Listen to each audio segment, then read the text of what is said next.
आज हम आपके साथ एक और भयावह मामले पर नजर डालने जा रहे हैं और आज हम चर्चा करने वाले हैं अन्वी कसाना केस के बारे में। इस डरावनी घटना की शुरुआत होती है भारत के दिल कहे जाने वाले राज्य छत्तीसगढ़ से। यहीं राजनांदगांव जिले के अंतर्गत कोहुका ब्लॉक पड़ता है, जहां एक छोटे से गांव मीतानगर में एक नौजवान लड़की रहा करती थी, अन्वी कसाना, जिसकी उम्र केवल 24 साल थी। पेशे से एक टीचर थी। उसके घर से लगभग 100 किलोमीटर दूर महासमुंद जिले में बालोदपुर गांव पड़ता है। वहां एक प्रसिद्ध इंग्लिश मीडियम स्कूल है, हिरण्या ग्लोबल स्कूल। अन्वी वहीं पढ़ाती थी। सब कुछ ठीक चल रहा था, लेकिन फिर कोविड महामारी आई, जिससे स्कूलों की छुट्टियां हो गईं। पूरा देश ठहर सा गया था। स्कूल ही नहीं, हर चीज बंद थी। कोविड के बाद एक साल गुजर जाता है, 2021 आता है। धीरे धीरे चीजें सामान्य होने लगती हैं। स्कूल खुलने की तैयारी शुरू होती है। अब स्कूल के मैनेजमेंट कमेटी के प्रेसिडेंट थे राघव सिंह। ये व्यक्ति इलाके में काफी प्रभावशाली था। उसका राजनीति के बड़े बड़े नेताओं से उठना बैठना था। जब भी स्कूल में कोई फंक्शन होता, बड़े लोग उसमें शामिल होते। यहाँ तक कि छत्तीसगढ़ के उस समय के गृह मंत्री भी वहां आया करते थे।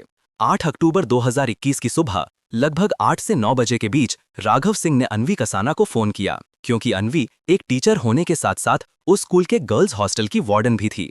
दोनों एक दूसरे को काफी अच्छे से जानते थे। फोन पर राघव ने कहा कि स्कूल खुलने वाला है, कुछ जरूरी बात करनी है, तुम आज ही मिलो। अन्वी ने बताया कि वो घर से निकल रही है। राघव उस समय छपरी घाट नाम की जगह में अपनी कार के साथ मौजूद था। उसने कहा कि तुम भी वहीं आ जाओ, हम उसी जगह से स्कूल जाएंगे।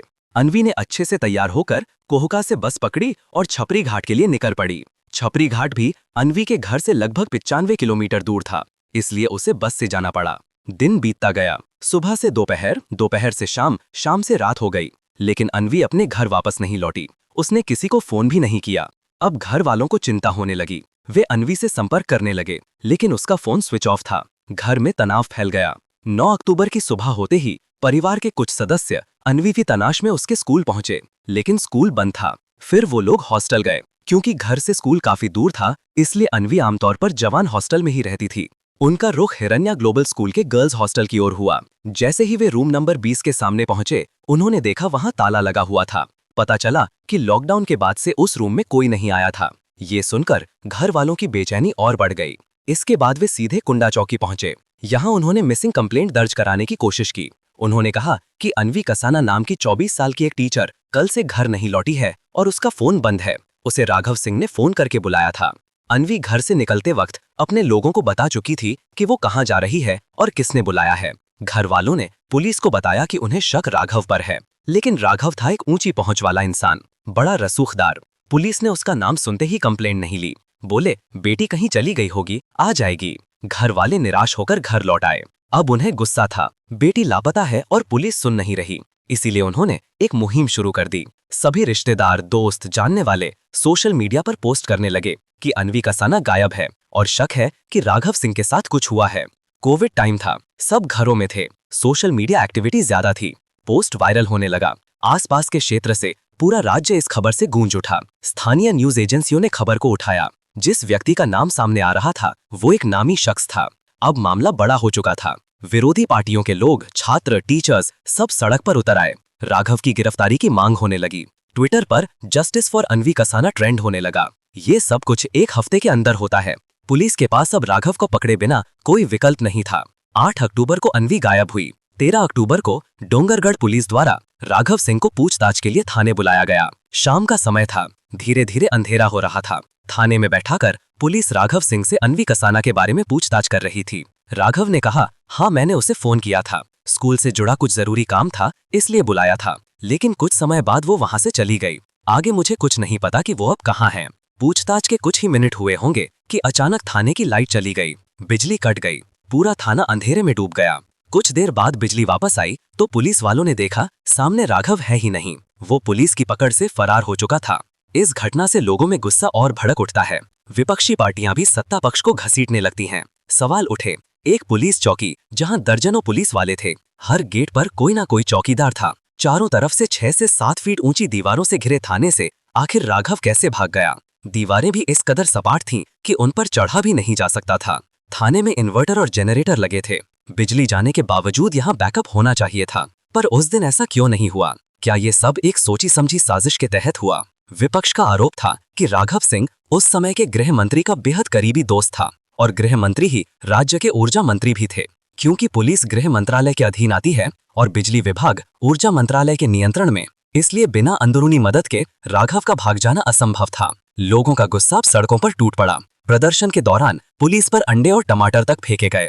एक तरफ पुलिस ये सब झेल रही थी और दूसरी तरफ राघव को पकड़ने की जिम्मेदारी भी उन पर थी। राजनीतिक दबाव बढ़ता जा रहा था। अब मामला पहुंचता है उसी कॉलेज में, आंचलिक महाविद्यालय डिग्री साइंस कॉलेज, जो हिरण्या ग्लोबल स्कूल के ही मैनेजमेंट के तहत आता था, यानी राघव की देखरेख में था। कॉलेज परिसर में बच्चों के लिए एक स्टेडियम का निर्माण हो रहा था। काम चल रहा था। मजदूर ईंट गारा उठा रहे थे, खुदाई कर रहे थे। 19 अक्टूबर को यानी राघव सिंह को पुलिस कस्टडी से फरार हुए 1 हफ्ता हो चुका था। कुछ मजदूर कॉलेज कैंपस के एक हिस्से में खुदाई कर रहे थे। लगभग 5 फीट गहराई तक जाते ही उनकी नजर कुछ अजीब चीजों पर पड़ी। गड्ढे के अंदर उन्हें मानव शरीर के टुकड़े दिखे। कुछ जल चुके, कुछ अध जले, कुछ सड़ गल रहे। ये देखकर मजदूरों की हालत बिगड़ गई। पुलिस को तुरंत बुलाया गया। किसी ने मीडिया को भी खबर दी और ये रिपोर्ट जंगल में आग की तरह फैल गई। जिस लड़की अन्वी कसाना के गायब होने की खबर 8 अक्टूबर को आई थी, अब 19 अक्टूबर को एक शव के अवशेष मिले। अंदेशा हुआ कि शायद यही उसके शरीर के हिस्से हों। गले की चेन, पायल और एक पर्स शव के पास मिले। पुलिस ने शिनाख्त के लिए अन्वी के घर वालों को बुलाया। पहले ही बेटी के गायब होने से टूटे परिजन अब एक शव देखने को मजबूर थे। शव पहचानने योग्य नहीं था। फिर पुलिस ने शव से मिले सामान दिखाए। इन चीजों से परिजनों ने पुष्टि की कि ये उनके घर की ही बेटी अन्वी कसाना है। शव की पहचान तो हो गई, लेकिन इसे कानूनी रूप से पुख्ता करने के लिए डीएनए जांच जरूरी थी। शव को अस्पताल भेजा गया। परिजनों के ब्लड सैंपल भी लिए गए। एक टीम कॉलेज कैंपस की और खोजबीन में जुट गई। हर कोना मेटल डिटेक्टर से खंगाला गया ताकि और सबूत मिल सकें। उधर राघव सिंह की तलाश शुरू हो गई थी। वो 1 हफ्ते से फरार था और कहीं भी छिप सकता था। राजनांदगांव जिले में ही बंगो मुंडा ब्लॉक पड़ता है, जहां बुधिपदार गांव है। शव मिलने के मात्र 2 घंटे बाद ही डोंगरगढ़ पुलिस ने राघव सिंह को बुधिपदार के गन्ने के खेतों से गिरफ्तार कर लिया। अन्वी से आखिरी बार मिलने वाला व्यक्ति यही था। पहले ये पुलिस हिरासत से भाग चुका था। अब और शक बढ़ गया, क्या यही अन्वी का कातिल है? उसे थाने में बैठाकर पूछताछ शुरू की गई। जांचकर्ताओं के अनुसार राघव सिंह टूट गया और उसने अपना गुनाह कबूल किया। उसने कहा, हाँ, मैंने ही अन्वी कसाना की हत्या की। उसे छपरी घाट में कॉल करके बुलाया था। राघव अपनी कार में ही था। अन्वी को गाड़ी में बैठाने के बाद चलती कार में ही राघव सिंह ने उसका गला घोंट दिया। वो पहले से ही इस वारदात की पूरी योजना बना चुका था। 6 अक्टूबर से ही हत्या की तैयारी में जुटा था। उसने कत्ल से लेकर शव को ठिकाने लगाने तक सब कुछ सोच रखा था। 8 अक्टूबर की शाम को उसने शव को कार में रखकर नए बन रहे कॉलेज के कैंपस में गड्ढे में फेंक दिया। फिर उस पर सूखी लकड़ियां और टायर डालकर आग लगा दी। कुछ रिपोर्ट्स के अनुसार जलाने से पहले शव के टुकड़े भी किए गए थे ताकि उसे पूरी तरह नष्ट किया जा सके। आग लगाने के बाद राघव अपने घर लौटा। अगले दिन 9 अक्टूबर को वो जल्दी उठकर फिर से स्पॉट पर गया और मजदूरों के आने से पहले गड्ढे पर मिट्टी डाल दी। पुलिस ने जब ये पूरी कहानी सुनी तो शक बढ़ा। एक लड़की का अपहरण, फिर चलते वाहन में उसकी हत्या, उसके बाद 5 फीट गहरे गड्ढे में ले जाकर उसे टुकड़ों में काटना, ये सब अकेले के बस की बात नहीं लगती। इसके पीछे कई लोग शामिल हो सकते हैं। पुलिस को हत्या का मकसद भी जानना था। अन्वी कसाना, जो एक टीचर थी, उसकी राघव सिंह से ऐसी क्या दुश्मनी हो सकती थी कि उसे इतने प्लान से मारा गया। अन्वी कसाना ने 12वीं की पढ़ाई हिरण्या ग्लोबल स्कूल से की थी। फिर 2017 में वो इसी स्कूल में वापस लौटी, लेकिन इस बार एक छात्रा के रूप में नहीं बल्कि टीचर बनकर। उसका घर काफी दूर था, इसलिए वो रोज सफर नहीं कर सकती थी। इस वजह से वो हॉस्टल या टीचर क्वार्टर में रहने लगी। बाद में वो गर्ल्स हॉस्टल की वार्डन भी बन गई। अब राघव की बात करें, वो पहले एक साधारण किसान था। उसके पास काफी जमीनें थीं। कुछ लोगों से मिली मदद से उसने ये स्कूल खोला और स्कूल की मैनेजमेंट कमेटी में खुद अध्यक्ष भी बन गया। जब भी स्कूल में कोई कार्यक्रम होता, बड़े बड़े नेता, मंत्री, यहाँ तक कि गृह मंत्री भी आते थे। कई मंत्री तो रात में भी यहीं रुकते थे। हॉस्टल में रहने के साथ साथ अन्वी पढ़ाती भी थी। पुलिस ने मीडिया को बताया कि राघव सिंह का किसी लड़की के साथ एक्स्ट्रा मैरिटल अफेयर चल रहा था। अन्वी को ये बात पता चल गई थी। एक और थ्योरी आई कि चूंकि हॉस्टल में सिर्फ लड़कियां रहती थीं, इसलिए राघव की उन पर गलत नजर थी। वो कुछ लड़कियों का यौन शोषण कर रहा था, एक तरह का रैकेट चला रहा था। जब ये बातें सामने आईं तो विपक्षी पार्टी ने सवाल उठाए कि राघव के स्कूल में इतने बड़े नेता मंत्री क्यों रुकते थे, वे होटल में क्यों नहीं जाते थे, क्या राघव उनकी खुशामद करने के लिए हॉस्टल की लड़कियों को धकेल रहा था? ये आशंका भी जताई गई कि कुछ मंत्रियों को बचाने के लिए राघव को शरण दी जा रही थी। अगर वो पकड़ा जाता तो उनकी भी सच्चाई सामने आ जाती। अन्वी कसाना इन सब बातों को जानती थी क्योंकि वो हॉस्टल की वार्डन थी। उसे पता रहता था कि कौन लड़की कहाँ है। 2020 की शुरुआत में उसने राघव को धमकी दी थी कि वो उसकी सच्चाई सबके सामने ला देगी। फिर कोविड आ गया, स्कूल बंद हो गए। राघव को डर था कि कहीं अन्वी किसी को कुछ बता ना दे। उसने 2 प्लान बनाया, प्लान ए और प्लान बी। प्लान ए के तहत उसने अन्वी को कॉल किया और छपरी घाट में बुलाया। गाड़ी में पीछे की सीट पर उसे बैठाया, खुद भी पीछे बैठा था, जबकि गाड़ी राधेश्याम नाम के ड्राइवर ने चलाई। राघव ने अन्वी से कहा कि जो तुमने देखा है वो किसी को नहीं बताओगी, तुम्हें एक मंदिर जाकर कसम खानी होगी। उसे पैसे का लालच भी दिया गया था, पर अन्वी नहीं मानी। गाड़ी चल रही थी, राघव ने प्लान शुरू किया। सब तैयारी पहले से ही कर रखी थी। उसने अन्वी का गला दबाकर हत्या कर दी, फिर अपने घर लौट आया। घर के पार्किंग में गाड़ी खड़ी थी, ड्राइवर चला गया। राघव ने शव को सीट से नीचे गिरा दिया ताकि कोई झांके तो कुछ दिखाई ना दे। सुबह 11 बजे थे। राघव नहाया, नाश्ता किया, फिर लंच करके सो गया। 7 घंटों तक अन्वी का शव गाड़ी में पड़ा रहा। शाम को वो अपने स्कूटर पर कॉलेज कैंपस गया। जहां शव को ठिकाने लगाना था, उसने 7 अक्टूबर को ही जेसीबी से वहां 5 फीट का गड्ढा खुदवाया था।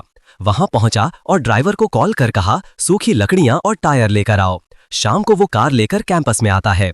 मजदूर जा चुके थे। गड्ढे में शव फेंक कर टुकड़े किए, फिर आग लगा दी। फिर वो अपने घर लौट गया। अगले दिन जले अवशेष को गड्ढे में ही दफना दिया। 21 अक्टूबर तक पुलिस ने ड्राइवर राधेश्याम को भी गिरफ्तार कर लिया। साथ ही गड्ढा खुदवाने वाले जेसीबी चालक पुष्कर भोई और स्कूल के स्टाफ मुंशी गुप्तेश्वर टंडी को हिरासत में लिया गया। बाद में ये दोनों सरकारी गवाह बने। 22 अक्टूबर को पुलिस राघव को लेकर कॉलेज कैंपस गई ताकि क्राइम रिक्रिएट कर सके। अन्वी कसाना का मोबाइल फोन भी इन लोगों ने जला दिया था। जो अवशेष मिले उनका डीएनए अन्वी के माता पिता के डीएनए से मैच कर गया। महासमुंद जिले के एसपी ने बताया कि गांव के इंस्पेक्टर इंचार्ज को निलंबित कर दिया गया क्योंकि उसने 9 अक्टूबर को अन्वी के लापता होने की रिपोर्ट दर्ज करने से इनकार कर दिया था। 23 अक्टूबर की दोपहर में डोंगरगढ़ पुलिस की एक टीम हिरण्या ग्लोबल स्कूल बालोदपुर गांव के हॉस्टल में पहुंची। अन्वी कसाना रूम नंबर 22 में रहती थी। पुलिस वालों ने आकर देखा कि यहाँ पर ताला लगा हुआ है और ये ताला बाकी रूम में लगे तालों से बिल्कुल अलग है। लोकल लोगों के अनुसार 8 अक्टूबर से 13 अक्टूबर के बीच राघव सिंह यहाँ पर आया था। इसने रूम का ताला तोड़ा और कमरे में गया। ये सुनकर पुलिस समझ गई कि राघव सबूत नष्ट करने के इरादे से आया होगा। क्योंकि ताला टूट गया था तो राघव ने यहाँ पर नया ताला लगवाया ताकि किसी को शक न हो कि ये अंदर गया था। पर कमरे का ताला अलग दिखने की वजह से पुलिस एक बार में ही समझ गई, क्योंकि इस केस में होम मिनिस्टर से लेकर कई बड़े नेताओं के नाम आ रहे थे। इसीलिए केस हाई प्रोफाइल बन गया। लोग होम मिनिस्टर के इस्तीफे की भी मांग कर रहे थे।